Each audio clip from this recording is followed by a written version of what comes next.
नमस्कार किसान साथियों, एसआरजे किसान चैनल पे आप सभी का स्वागत है। किसान साथी, आज की वीडियो में धान में हम कौन कौन सी खादें डालें इसके बारे में संपूर्ण जानकारी आपको देने वाले हैं। बार बार आपको वीडियो देखने की आवश्यकता नहीं है कि हमें इस समय कौन सी खादें डालनी है, इस समय कौन सी खादें डालनी है। धान में जितना भी हम खाद डालते हैं समस्त जानकारी आज की वीडियो में आपको मिलने वाला है। रोपाई के समय कौन सी खाद डालना है, कब क्या डालना है, ये तमाम जानकारी के लिए पूरा वीडियो देखिएगा। और चैनल पर अगर नए हैं तो एसआरजे किसान चैनल को सब्सक्राइब जरूर करें। आपको समय समय पे इस चैनल पे खेती बाड़ी से संबंधित वीडियो देखने को मिलती रहती है। तो चलिए ज़्यादा समय नहीं गवाते हैं, यहाँ पे हम जान लेते हैं धान में कितनी मात्रा में कौन सी खादों का इस्तेमाल करना होता है। किसान साथियों, सबसे पहले हम बात करते हैं, यहाँ पे हम जो फार्मूला आपको बताएंगे वो कुल मिला के 6 फार्मूले आपको बताने वाले हैं। 3 फार्मूले हम बताएंगे जो किस्में जल्दी तैयार होती हैं और 3 फार्मूले हम बताएंगे जो किस्में देर में तैयार होती हैं। क्योंकि मैं यहाँ पे आपको बताते चलूँ, बहुत से लोग क्या करते हैं कि एक ही खाद की मात्रा बताते हैं। जैसे हमने बताया कि आपको यूरिया 40 केजी डालना है, तो आपको नहीं पता है कि 40 केजी यूरिया कितने दिन वाली किस्मों में डालना है। ऐसा नहीं कि 40 केजी यूरिया आपको डालना है वो कम दिन वाली किस्मों में भी उतना मात्रा रहेगा, ज़्यादा देर वाली किस्मों में भी उतना मात्रा रहेगा। क्योंकि बाई चांस आपने अगर आप ध्यान देंगे तो आपको पता चलेगा जो किस्में हमारी 110 दिन में तैयार होती है उसमें तो खाद कम ही लगेगा, और वही जो किस्में हमारी 140 दिन में तैयार होती है उसमें खाद वैसे भी ज़्यादा लगेगा। क्योंकि उसमें 1 महीने का अंतर रहता है, तो 1 महीने का अंतर हमें ज़्यादा खाद डालना पड़ता है।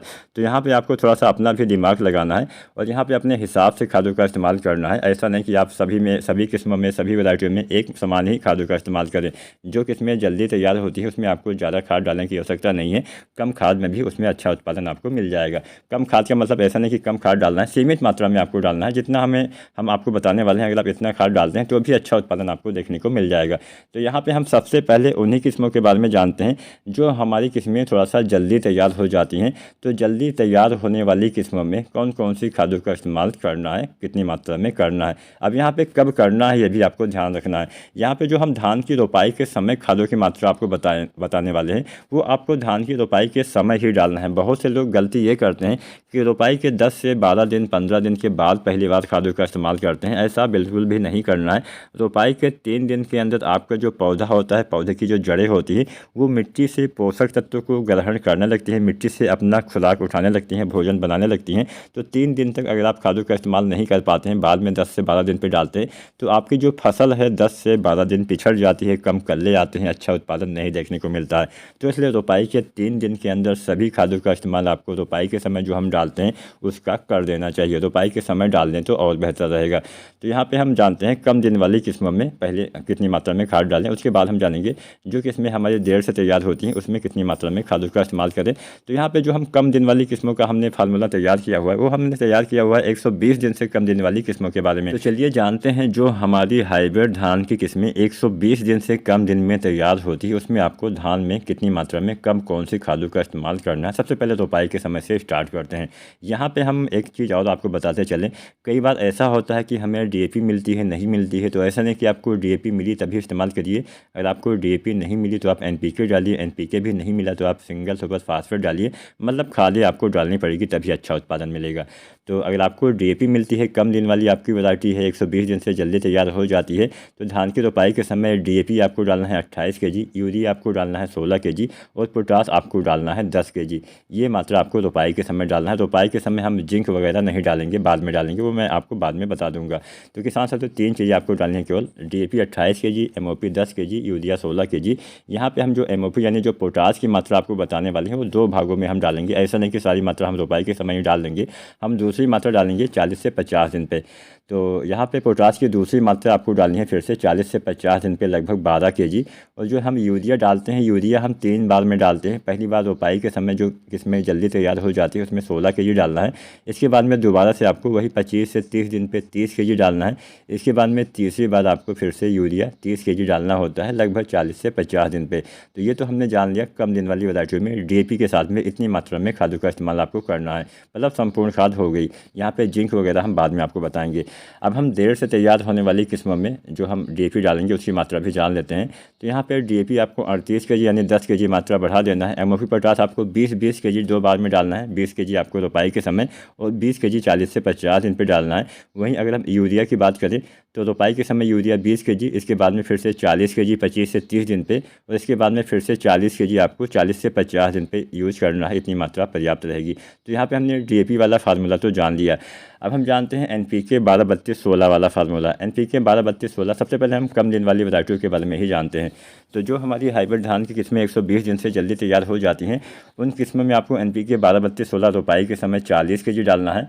इसके साथ में आपको डालना है यूरिया 16 केजी। अब यहाँ पे क्योंकि एनपीके 12-32-16 में पोटेशियम यानी पोटास भी होता है, तो हम रोपाई के समय पोटास की मात्रा जो डालते थे वो नहीं डालेंगे। यहाँ पे रोपाई के समय हम केवल 2 चीज़ों का इस्तेमाल करेंगे, 12-32-16 40 केजी, यूरिया 16 केजी। अब पोटास की रही बात, तो पोटास की जो दूसरी मात्रा हम डाल देते हैं उसका हमें इस्तेमाल करना पड़ेगा। तो पोटास की दूसरी या फिर पहली मात्रा ही आप कह लीजिए, 40 दिन पे आपको डालना है, एक बार डालना है पोटास। अगर आप 12-32-16 डालते हैं तो केवल सिंगल एक बार आपको पोटास डालना है 12 केजी, वो भी 40 दिन के आसपास, 40 से 45 या 50 दिन तक। तो यहाँ पे पोटास के अलावा अगर हम बात करें यूरिया की, तो यूरिया आपको 16 केजी रोपाई के समय तो डालना ही डालना है। इसके बाद में 30 केजी आपको डालना है, फिर से किसान साथियों डालना होता है लगभग 25 से 30 दिन पे। इसके बाद में फिर से 30 केजी आपको 40 से 50 दिन पे यूरिया डालना होता है। मतलब यूरिया की उतनी ही मात्रा हम इस्तेमाल करेंगे, चाहे हम डीएपी डालें चाहे हम एनपीके डालें।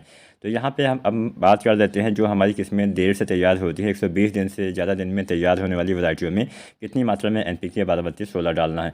तो यहाँ पे 12-32-16 55 केजी डालना है। साथ में आपको जो यूरिया डालना है वो 20 केजी डालना है। यहाँ पे भी हम पोटास का इस्तेमाल रोपाई के समय नहीं करेंगे। तो 20 केजी यूरिया, 55 केजी एनपीके 12-32-16 आपको रोपाई के समय डालना है। इसके बाद में फिर से अगर हम यूरिया की बात करें तो 40 केजी यूरिया आपको 25 से 30 दिन पे, और उसके बाद में फिर से 40 केजी यूरिया आपको 40 से 50 दिन पे डालना होता है। यहाँ पे जो हम पोटाश डालेंगे अंतिम मात्रा हम वही 25 केजी डालेंगे, लगभग 45 से 50 दिन पे आपको यहाँ पे 25 केजी जो है पोटाश डाल देना है। अब यहाँ पे जब भी आप पोटाश का इस्तेमाल करें तो उस समय आप यूरिया का इस्तेमाल भी कर सकते हैं, एक साथ दोनों खादें डाल तो सकते हैं, लेकिन बहुत लंबे समय तक एक साथ मिला के रखना नहीं होता है। इन दोनों खादों का इस्तेमाल एक साथ किया जरूर जा सकता है, लेकिन लंबे समय तक मिला के एक साथ रखना नहीं चाहिए। तो यहाँ पर हमने एनपीके 12-32-16 के बारे में भी आपको बता दिया। अब हम जानते हैं एसएसपी। हमारे बहुत सारे किसान साथी सिंगल सुपर फास्फेट का इस्तेमाल करते हैं।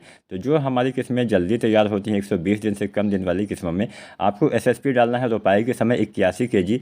साथ में यूरिया की मात्रा यहाँ पे बढ़ जाएगी क्योंकि इसमें नाइट्रोजन नहीं होता है। तो यहाँ पे यूरिया आपको 27 केजी डाल देना है, और पोटास आपको 11 केजी डालना है। 3 चीज़ आपको रोपाई के समय डालना है।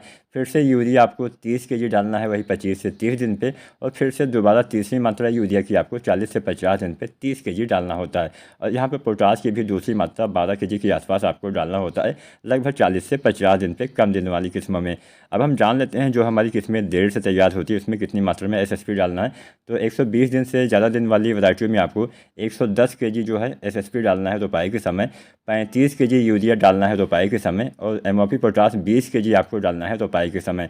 यूरिया की दूसरी मात्रा लगभग हम 40 केजी डालेंगे 25 से 30 दिन पे, और यूरिया की तीसरी मात्रा हम डालेंगे 40 से 50 दिन पे 40 केजी।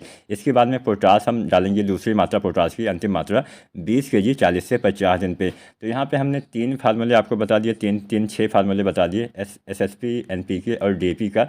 अब हम जान लेते हैं जिंक के बारे में।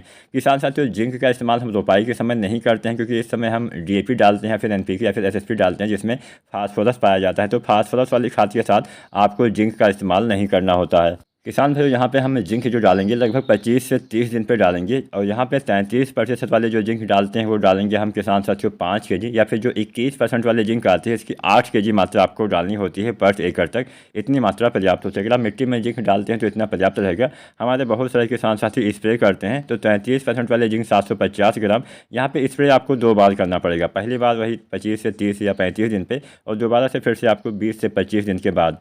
तो यहाँ पे पहली बार आपको स्प्रे करना है 25 से 35 दिन पे, और यहाँ पे जो 33% वाले जिंक आती है इसकी आपको 750 ग्राम मात्रा, या फिर 21% वाले जिंक की 1 केजी मात्रा आपको डालनी होती है, या फिर एक जिंक आती है 12% वाली, इसकी आपको 125 से 150 ग्राम मात्रा डालनी होती है, जो EDTA जिंक आती है इसकी। और यहाँ पे ध्यान ये रखना है जब भी आप जिंक का स्प्रे करें तो आपको यहाँ पे यूरिया खाद भी मिला के डालना पड़ेगा। यहाँ पे आपको लगभग 1, 2 या 3 केजी यूरिया आप मिला के, मतलब 2 से 3 केजी यूरिया आप मिला के डालेंगे तो बढ़िया लाभ मिलेगा, आपकी नाइट्रोजन की भी पूर्ति हो जाती है। किसान साथियों, यहाँ पे अगर आप यूरिया का इस्तेमाल नहीं करना चाहते हैं जिंक के साथ में, तो आप बुझे हुए चूने का पानी भी यूज कर सकते हैं। रही बात सल्फ़र की, तो सल्फ़र भी आप डाल सकते हैं। सल्फ़र का इस्तेमाल 25 से 30 दिन पर जब आप यूरिया और जिंक डालते हैं मिट्टी में तब आप कर सकते हैं। अगर आप जिंक का स्प्रे करते हैं, छिड़काव करते हैं, तो मिट्टी में डालने की आवश्यकता नहीं है। मतलब कोई एक ही तरीका आपको अपनाना अपनाना है, चाहे आप स्प्रे कर दें और चाहे आप मिट्टी में डाल दें। मिट्टी में डालेंगे तो बहुत लंबे समय तक असर रहता है, जबकि स्प्रे करने का असर इतना लंबे समय तक नहीं रहता है। बस फ़ायदा यह रहता है कि स्प्रे करने से खादें आपके पौधे में जल्दी लग जाती हैं। तो यहाँ पे सल्फ़र जो हम डालेंगे वो 90% वाला सल्फ़र डालेंगे। लगभग किसान साथियों 3 kg आपको सल्फ़र डालना है और सल्फ़र की मात्रा आपको डालनी है लगभग 25 से 30 दिन पे यूरिया और जिंक के साथ में। अब हम बात करते हैं NPK। पहला NPK 19-19-19 डालना है 1 से 1.5 kg। ये भी आपको 30 से 35 दिन तक डाल देना है। दूसरा NPK 052-34 डालना है। जब आप दूसरा NPK डालते हैं तो उस समय आपको बोरोन जरूर डालना चाहिए। तो दूसरा NPK आपको डालना होता है लगभग गबोट अवस्था में बाली आने से पहले। और तीसरा NPK अगर आप डालना चाहते हैं तो यहाँ पे आप 0050 का इस्तेमाल कर सकते हैं। इसका इस्तेमाल धान की फसल में दाने भरते समय करना होता है, बालियाँ निकलने के बाद डालना होता है। इसके अलावा कुछ भी नहीं डालना होता है, इतनी खादें पर्याप्त होती हैं। आप चाहें तो कोई भी ग्रोथ प्रमोटर भी डाल सकते हैं। अगर आप सागरिका डालते हैं तो रोपाई के समय 10 kg आप सागरिका भी डाल सकते हैं, या फिर आप सागरिका लिक्विड भी डाल सकते हैं। सागरिका लिक्विड 3 बार डालना होता है। पहली बार आपको वही 25 से 30 दिन पे कलर निकलते समय, दोबारा से फूल आने से पहले, तीसरी बार फूल आने के बाद। और सागरिका लिक्विड की मात्रा रहेगी लगभग 250 से 500 ml प्रति एकड़ तक। उम्मीद करते हैं आज की जानकारी में हमने सभी खादों के बारे में आपको बता दिया। फिर भी कोई सवाल हो नीचे कमेंट करें, कोई सुझाव हो तो भी नीचे कमेंट करें और चैनल को सब्सक्राइब करें, वीडियो को लाइक करें। धन्यवाद।